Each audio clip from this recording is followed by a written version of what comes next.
Hi అండి. మన దీపిక కిచెన్‌కి స్వాగతం.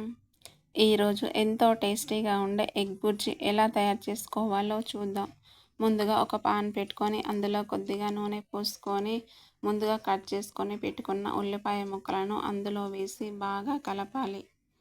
అలా గోల్డెన్ బ్రౌన్ కలర్ వచ్చేంత వరకు కలుపుకొని అందులో కొద్దిగా పసుపు, 2 చెంచాల కారం, రుచికి తగ్గట్టుగా ఉప్పు వేసుకొని బాగా కలుపుకోవాలి.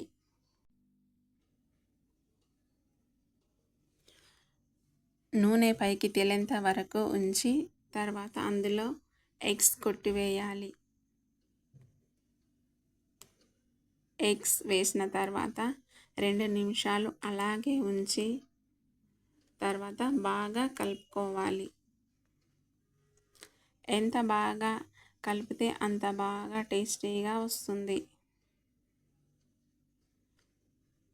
తర్వాత మూత పెట్టుకొని మధ్య మధ్యలో కలుపుతూ ఉండాలి. కొద్దిసేపటికి మన super tasty egg bhurji ready అవుతుంది. మీరు కూడా ఒకసారి ఈ రెసిపీని ట్రై చేసి ఎలా వచ్చిందో కామెంట్లో చెప్పండి.